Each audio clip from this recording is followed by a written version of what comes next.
Independent grind, powered by Tech Nine. All right, thanks for joining us. Take us through. We started scavenging, all your socials and everything. Take us through your little music video incident that happened.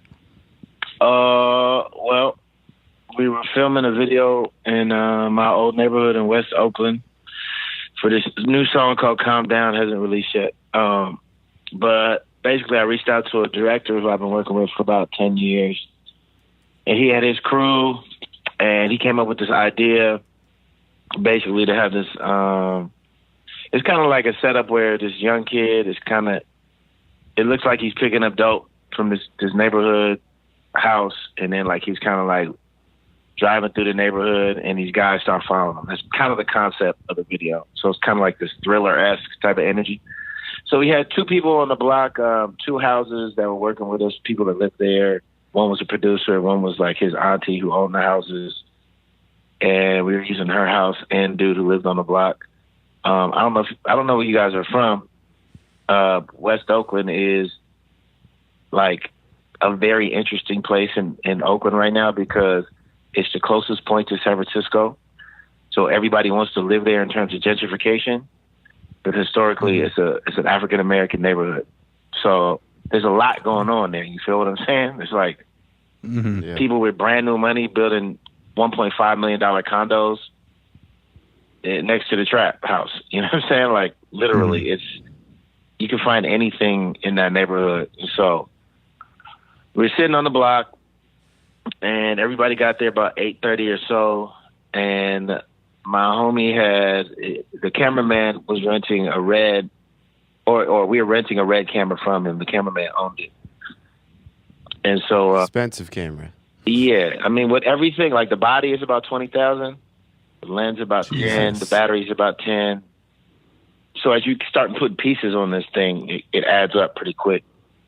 It was estimated like it was like worth $89,000, something like that, all the equipment. And so I've shot a million videos in West Oakland, but usually I do it with like a Canon 5D, and it's more guerrilla style. We're shaking and moving. It's whatever. But this situation, we had the big red out there. It was almost, it had legs and this tripod. You got to screw everything in. Like you just can't move it that quickly. It takes some effort. So we started shooting, and I went down to the house to get like some food or something. And I came back up the block, and I saw it sitting on the block outside. And I had a weird feeling because I know the neighborhood. I had a feeling like a flash of intuition, like, man, that camera shouldn't be sitting there like that. You know what I'm saying? Yeah. And then while we're shooting, there's a liquor store on the corner, so there's just a lot of traffic anyway. So there's people walking by, looking at us, checking us out, and like it was hard to tell if people were checking us out of just like fascination because somebody shooting a video, or looking at us because they want to hit a lick. You know what I mean? And the dudes who ended up robbing us, there were two gig cars that came up the block. And the only reason I noticed them because I was like, why is there two cars back to back? I thought it was like a Google car where they film the roads and stuff like that. But I guess there's these cars that people rent for like a couple hours or whatever. So there's two cars went up the block. I peeped them. And then like 10 minutes later, I saw them go across the cross street. So I was like, all right, fools are obviously watching us. You know what I'm saying? And everybody's like, I posted to social media. And my homie saw it. He's like, yo, don't post no more social media. The area's getting hot. I was like, I feel you. I should have took that down. I put it in my stories, though. And I kind of forgot about it. And so maybe about an hour and a half after seeing those two cars go by, we were sitting on the corner, and I was like just chopping it up with the kids from the neighborhood who was in the video with us. And we were basically telling stories about how many people have been robbed in the neighborhood for red cameras. Like, this is nothing new in the Bay Area right now. For the past, I'd say about 3 to 4 years, people have been getting robbed in that neighborhood specifically for cameras. And so I was talking to him about it, and then he was telling me his stories.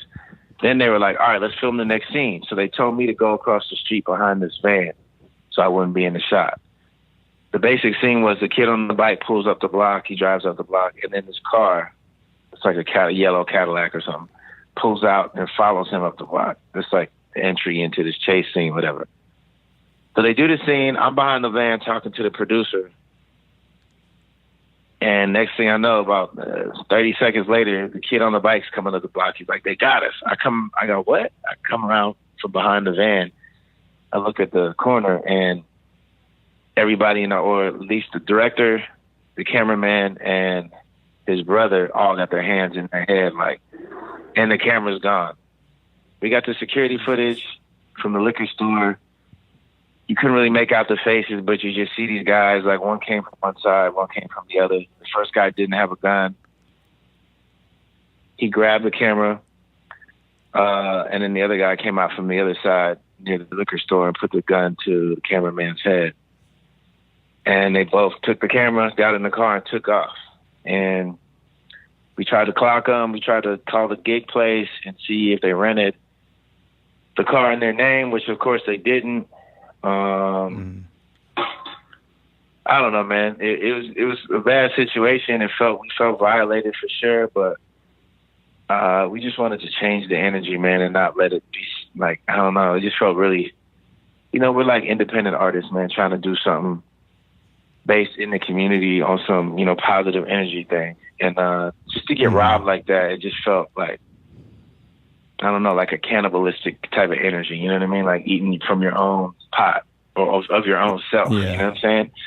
And so we did the GoFundMe campaign just to flip the energy, to complete the video, to kind of bring awareness to the fact that all these people are getting robbed. And in fact, man, the week after we got robbed, another crew I know got robbed in North Oakland who were shooting a reality show.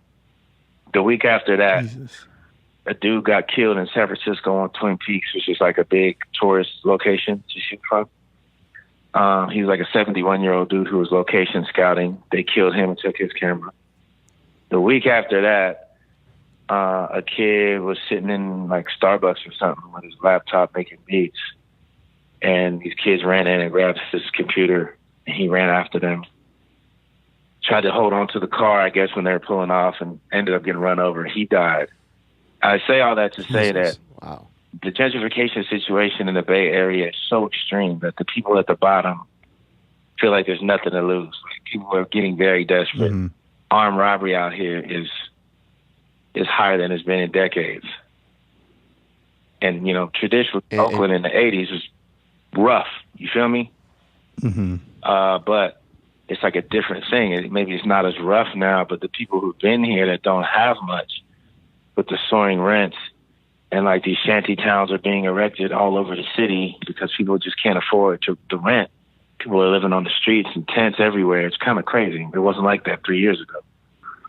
But it's created this wave of I don't know, man. People are just numb and they don't care. And if you look different, they don't recognize you. You're I feel like people are getting treated like the enemy. And it's just, unfortunately, we were caught up in some of that. But hopefully, us doing the story, the campaign, and then getting some news coverage, hopefully it brought some light to how desperate it is out here right now. It's obviously a loaded question and stuff, but it's just, you talk about being cannibalistic, and that sort of feels like the way it is, because I feel like one of the ways sort of, cultures that are being gentrified, or, the people can sort of quote unquote make it out, is through music. So I'm sort of just curious, even with, the music itself sort of being cannibalized, how do you think this situation gets resolved, or what are something artists can do to sort of, make it better, or make it easier, or more, hospitable community for artists? Is there anything you think artists should do or should be doing? I feel like we use our power to spread awareness and inspire people with hope, but I don't know, man, the level at which it is now, literally, I would say, let me see, 2013, you could find a nice crib for $2,000. 3 bedrooms, 2 baths, or whatever, pretty nice house. Now, for that same price, you're looking at $4,500, $5,000, $6,000. in a bad neighborhood. You feel what I'm saying? Like, and if you get in a nice neighborhood, you're talking about, I mean, I saw stuff for $9,000, $13,000. That was unheard of in Oakland. Oakland was always like, you know, just kind of low key, blue collar, super diverse population. It was kind of like where all the people of color were in the Bay Area. Not all, but a lot were, as opposed to San Francisco, which kind of got gentrified in the 90s. And everybody left there, of color at least. And so I think, you know, this is like a legislative problem in a way, because our new mayor, I feel like she's made it very sweet for these tech companies. And when the tech companies get their way, then like the people who work at the tech companies come and they live here, and then they're complaining about the people that live here. Like, I remember something happened a couple of years ago where people were complaining about people drumming at the lake. The Lake Merritt is like in the center of town. It's like a cool, nice area. People have jobs and they're doing pretty good. And people usually gather there on the weekends and just hang out, play soccer, or the kids play playground. People drum, do capoeira. People do Tai Chi out there. So it's just like a community area. And when people are complaining about drums, it's just like, man, like, people have been doing this out here. You guys are brand new. You don't like the vibe, but you moved here. But that's the situation of gentrification, where people move in, and it's like, who cares who was here before, what was going on? I'm here now. We're changing all the rules to suit me. And that's the part that, like, I feel like that attitude is in behind the scenes with just how people are getting kicked out of their houses. Like, I think 2 or 3 years ago, evictions were like up like 1,000% in Oakland. Wow. I mean, it was crazy. Like, literally almost every one of my friends had to leave their crib and move somewhere else. It's just, you know, it's so, I feel like it comes from the city. I mean, I feel like we can talk about it and bring awareness to it, but it really comes down to really create some change in it. I feel like it would be like the developers and people would have to really, the community would have to be rock solid and demand that some different approach was to take place. Because right now, like, people are just being displaced left and right. It's hard to maintain hope when you're just getting kicked out of your house, man. Like, it's pretty bad. Yeah, man, that's super. We got off to a heavy start there, but I kind of want to take it to the video. It's obviously, you know, to go from such a low, but what was that like to sort of successfully crowdsource the money and then see that there is, you know, a community that does support you, and, you know, whether it be hip hop or people in Oakland? Like, how did that feel to go from such a low to, like, it must have felt great to just raise that money so quickly? It did, man. It felt awesome to know that the people are so supportive and so sincere. Like, just seeing the people who supported, like, it was people from, I don't know, throughout my life for the last 15 years. Like, some people I don't talk to anymore, I haven't seen in years, maybe just because life situations changed. Some people I used to do Kung Fu with, like, people I know from way back in the day when I first started rapping, family, like, all kind of people supported. And it was just, that was very inspiring to see that people can relate to, you know, that we all go through trials and tribulations in life. And so that was awesome, man. And in fact, like, I feel like the music community or the art community really responded well. It did trip me out, though, when it got out to, I would say, like, the general public, like people who don't know my music or whatever. It became, like, the commentary became instantly highly stereotypical. Like, come on, you call yourself a rapper? You should have busted a cap in their ass. I'm like, Jesus. You know what I mean? Like, okay, I'm black, I MC, I do hip hop, so therefore I'm strapped up and ready to shoot somebody on sight. Like, that's not, I mean, it's not reality for all of us, man. Yeah, some people roll like that. Right. I'm not one of them.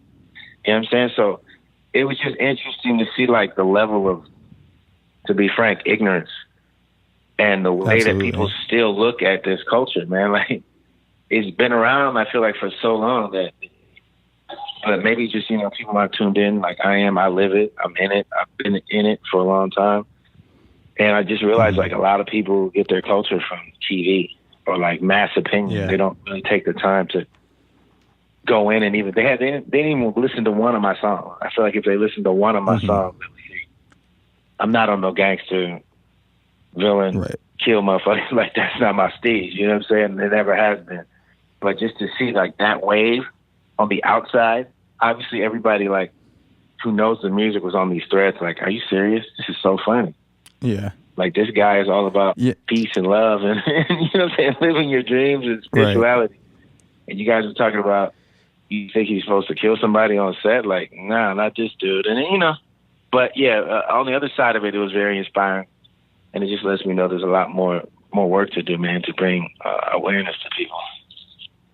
With that aspect and just, you know, obviously what's going on in the Bay Area and everything, and you don't have to speak on these people at all, but do you think like a guy like Mozzie and like the Brother Lynch Hung, like that recent beef, like do you think that fuels the fire for, you know, the Bay Area to, you know, somewhat act like they do, or, you know, getting your camera stolen? Do you think that fuels any of that?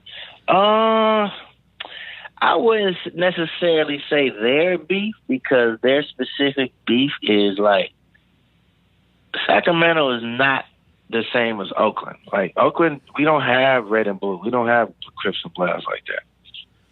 They tried to come up here in the 80s, and it just didn't happen because there's so many cats just on the street selling dope that it was too compact, and people just weren't feeling it. Whereas Sacramento, they have that, and those guys are like from two different sets. So their beef is more, from what I've heard, is more historic in terms of like just neighborhoods funking. But in terms of like the music and the message that, I think Mozzie's talented, you know what I'm saying? He's a dope rapper and all that, but I mean, to be real, bro, like my boy put on the record, and I got like 4 songs in, and I was like, how many people did he just kill? Right.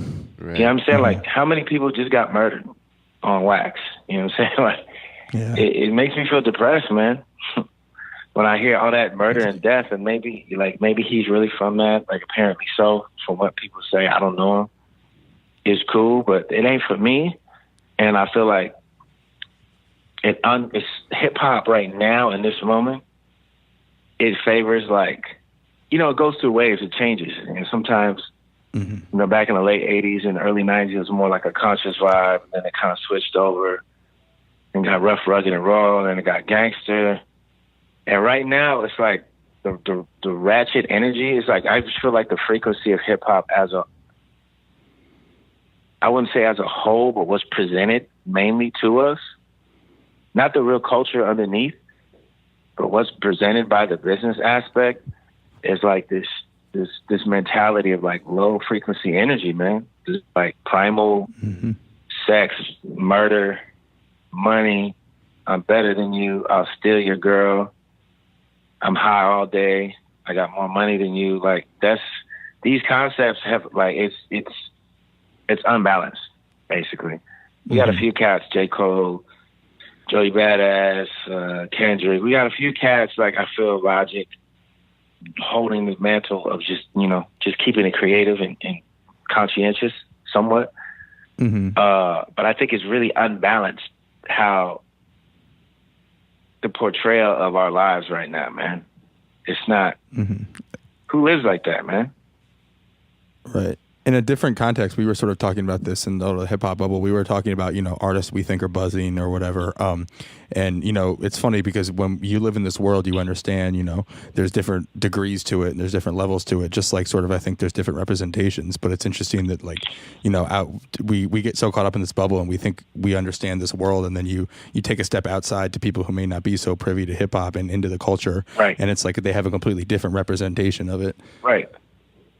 And, have you experienced that, like, with your music, you know, throughout the time that you've been doing it?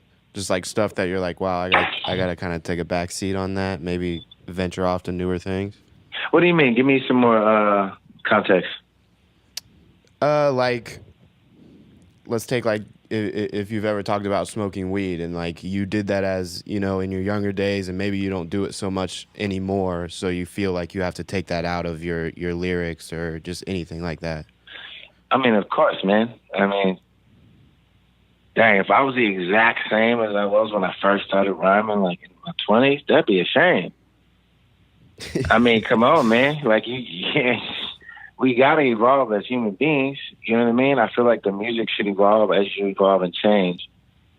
And you hit it on the head, man. Like I used to smoke a lot. I don't smoke no more. I mean, I'll eat edibles here and there, but I just can't smoke. I got kids. I got 3 boys running around. Stupid amounts of activities around here that I got to be prepared for already. Like, it's just, I don't know, man. I feel like hip hop it's been around for a while now, and I feel like it's okay for the genre to mature. And I feel like in a lot of ways it has. Like, even with Jay-Z's last album, if you look at the things he was talking about on that record compared to, Reasonable Doubt, he's definitely grown. You know what I mean? And I think that's part of the course for good art. I don't think it should be the same. I don't think you should be like, if you came from the street and you've been rapping for 20 years and you got money, how can you talk about the same things when you were dead broke as now you got bread? Right. It should be different. And I've definitely experienced that. I feel like my concepts and content has always been like, obviously, like, very trying to promote awareness and spirituality and all these type of things. But I feel like, honestly, man, like, when I first started, I was way deeper. I didn't have kids. I didn't really have, like, serious relationships at the time. I was meditating 3 times a day before I wrote that record. Like, it was very, like, focused energy. And now, like, I kind of do my thing, but, I got the family going, and it's just a different frequency. So, I talk about my family a lot in my rhymes. I talk about my kids a lot. But I think there's still a base level of where I'm coming from as an artist that's still there. But hopefully it's matured and grown since I started. And it's different. It's maybe a little more practical and a little less, like, theoretical than it was when I first started. You mentioned having kids, and I'm always interested just, in terms of, I feel like being a father isn't something that's talked about enough in hip hop. Right. So I'm just curious sort of how that's, maybe it is just like, a time thing and an energy thing. You only have so much energy you can give to rap and, raising kids. So I'm curious just sort of what ways, being a father has changed your approach to rap or changed how you rap. That's a great question, man. I agree. It's not really seen, although most of us are fathers in hip hop. I mean, there's a lot of guys. I mean, most guys have babies, man, but you would never know. You know what I'm saying? Especially if they've been doing it for a while. I feel like, I mean, as a community, as black people, like, I feel like we should really discuss the fact that we are dads, because, like, once again, the stereotype is that black people don't have families, which is untrue, man. Like, a lot of us fathers are there for our kids, even if we're not with them. Like, we want to be, and we're in our kids' lives. So I feel like that's something that MC should be proud of. For me, it's something where, like, I figure when I'm gone, and I leave this planet, I want to leave my kids with basically a guidebook to who their dad was, so that if they miss me or whatever, they can put on my music and get a tiny bit of essence of who I am. So I'm really trying to write really sincere music and not, like, glaze it up with the ego. I'm really trying to be aware of myself and just speak my truth as much as I can in any given moment, just so it's clear who I am when I leave. I just want them to be able to receive my essence. You know what I'm saying? When I'm gone. That's the motivation for me that I think that's just something I go when I write now. It's on my mind, because I want them to be able to tap in when I'm out, and I don't want it to be like, yeah, I'm so high today. I mean, like, there's enough of that out there anyway. I'm just trying to do something that's more, I don't know, reflective, a little more sincere and deep in terms of what I'm discussing and how I'm doing it. Just so, I don't know, I look at my kids and I'm like, my dad's gone now. He passed away in 2015. And it's sometimes I wish there was something I could, like, access to give me some of his vibe. You know what I mean? And so with my children, like, I plan to leave them these certain things that they can get my essence from it. And so that's probably the biggest change in being a father. It's just being aware that this is the legacy I'm leaving for them. when you think about them listening to music when you're gone, what's a song that you would be proud for them to hear, or you most want them to hear when you're gone? I would say probably Silly Putty, because I think when I wrote that, it was very clear intention in what I'm talking about. Just communicating with God on that level. But naturally, like my oldest son, he loves coasting, so he knows all the words to that, and he likes Human Being too. So he picks his own way. Now, sort of taking it back to the video there, I understand you're remaking it. Is it hard to approach it with the same sort of attitude and vision as I know? Like, I write stuff. I used to be a full-time writer, and now I'm writing stuff for Strange Music and stuff. But I know if I lose something, it makes me you write something and then you finish it and then put it in and then it deletes it or whatever. I know I'm like never I approach it, but it never feels like quite the same. Yeah. When I'm rewriting it, have you found that the case when you were making the video? Yeah, I mean, due to the circumstance, we actually flipped the video, just so we can have a little more messaging in it to kind of address what happened. You know what I'm saying? Because the song isn't necessarily about like the community. It's really about like being in oddly enough, the song is kind of like about being in stressful situations and remaining calm.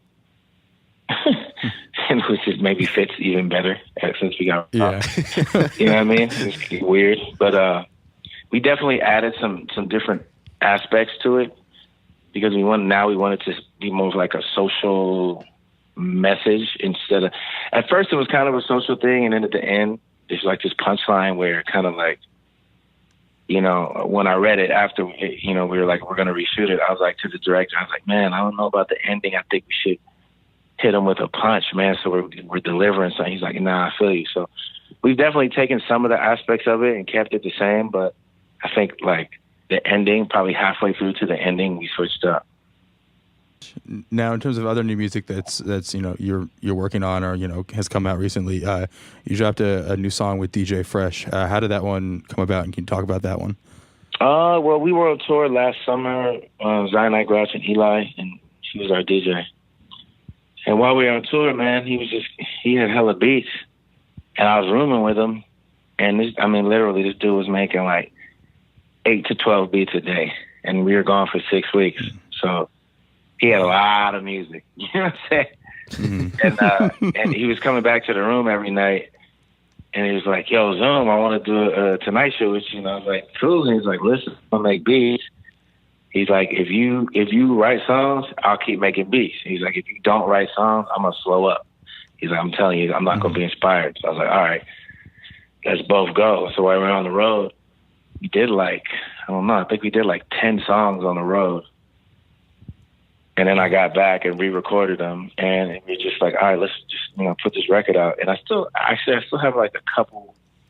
This is before my last son was born, so I was like, let me just really gas and go super hard recording everything. And then I got home from tour, and my son was born. So after he was born, my production obviously slowed up for a good 6 months. Now I'm picking back up to speed. I still got a couple of songs to record to finish that record, but it's going to come out this fall, so probably October. Mm-hmm. Are you independent? Yes. Have you always been independent, or? I mean, the only not independent situation was the first deal I signed, which was with Tommy Boy Records, and that was way back. That was like 93. Go ahead. I was just wondering, has the landscape changed since, you've been independent for a while now? Like, do you think it's getting easier, harder? Oh, so it's way more of a grind now. Way more of a grind. I mean, there's way more fools rapping.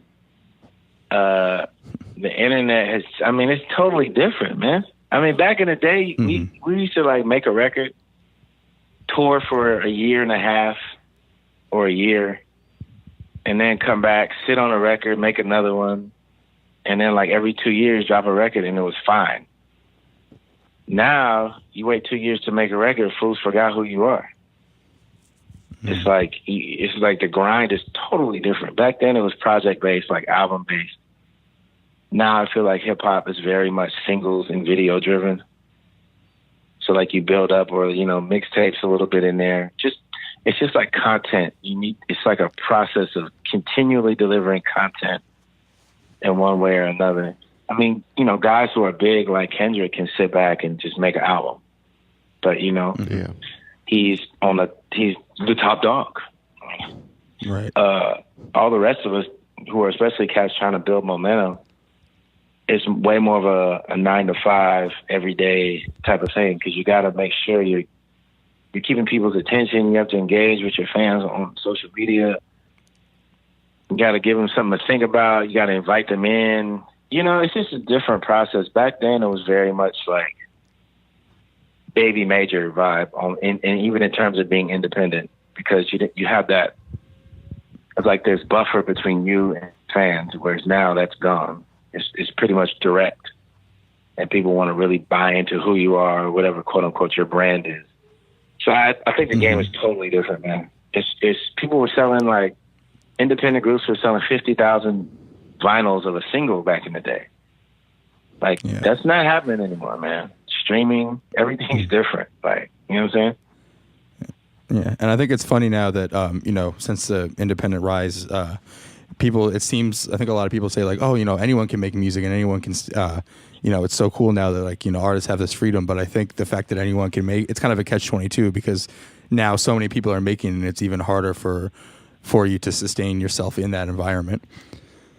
Yeah, I mean, even in terms of touring, like, I remember back in the day, all the independent groups we all used to tour together, and it'd be people like Living Legends and Souls of Mischief and the guys Def Jux and, like, Jurassic 5. Like, all of us Jurassic 5 was on a major, but all of us were kind of touring, and there was a lot more space. Nowadays, you go on tour, and it's like somebody in your genre was there like 2 days ahead of you. Somebody's there the next day or 2 days after you. Everywhere you go across the country. Yeah. Because, or like, there's a festival with like 70 people on it. Yeah, because everybody has to tour now. Like, even major acts have to tour the same way independent acts had to tour back then. So now there's just way more traffic trying to get into these venues. And, it's just, the game has changed, man, completely and totally. Like, it was just more, I feel like there was more space in the early 2000s or whatever. And now, like you said, since everybody has access and everybody's moving, that it's just like boom, boom, boom. It's just sped up, and it's just more happening at one time. And people's money only stretches but so far. So. And speaking of live shows, I saw that you played a show recently, actually during the Eclipse. What was that? What was that experience like? Man, it was so super live, man. I was really surprised by the super dope response. Like, we were in this big tent. It was a big top stage. I don't know, probably 1,000, 1,500 people in there, something like that. But they were like, before we got on, they were already sitting in there waiting for us to rock. And I just feel like that crowd out there, man, like, there was for one, almost everybody, I didn't get any bad vibes from people once I got inside the festival. Like, everybody was cool. People were very, like, receptive, smiling, saying what's up. I saw all kind of different people in there, like, having fun, chilling. I didn't see any fights. I didn't see any friction. When we played our set, people were super positive energy. Afterwards, people were coming up to us and giving us pounds, like, yo, I love that your music is so conscious. Thank you for your message. I feel like the people who were there, for whatever reason, they were there, like, almost as seekers, not just, like, I love music, but I'm looking for something more through the music. Like, I'm looking for a gateway into, I don't know, like, understanding or awareness or happiness within myself or loving myself. Like, there was definitely a deeper tone to that festival, which I haven't experienced at too many other festivals before. And, like, it was live, man. I really had a great time. Well, yeah. I mean, what else? So now, just sort of wrapping up. You talked about the new video coming out. You got Us with DJ Fresh out now. I think you mentioned more coming in the fall. What do you have? What do you have planned? What are you excited about? I'm about to start this Patreon campaign where just do it like direct to people who really vibe with the music. I'm working on a Zion I record. I was gonna release it this fall, but I'm thinking I want to take some more time with it. I don't want to rush it out. The last record, The Labyrinth, I really like. My pops had just died. I just moved my crib. My son was just born, so it was really difficult to get the record out. And I'm feeling like I want to have more lead time into the new album because right now it's kind of late. It's already mid-August, and if I'm dropping in like October, November, it's just not much time. And I already have an album with DJ Fresh pretty much done. So I'm probably going to push the Zion I record into the spring. But my goal is basically, man, to release like a video at least once a month until the new record comes out, along with just new music and just kind of like show people that I'm working on something. But I just don't want to blow my wad right now. Because I feel like, man, with Zion I've been around so long. But in a lot of ways, in this moment, I'm rebuilding. Just rebuilding my foundation of what I'm doing and what I represent. I feel like I got kind of watered down along the years. And when Amp left, it was this has been a good chance for me to like kind of rebrand what's going on. So I feel like I'm still in that process. So I'm just kind of trying to take my time, but at the same time, let people know that this music is coming down the way. I also have a mixtape with Rick Lee that's about to drop as well. This is the genius, Chris Calico. Cali, baby. Letting you know you're tuned into Tech Nine's Independent Grind on Dash Radio.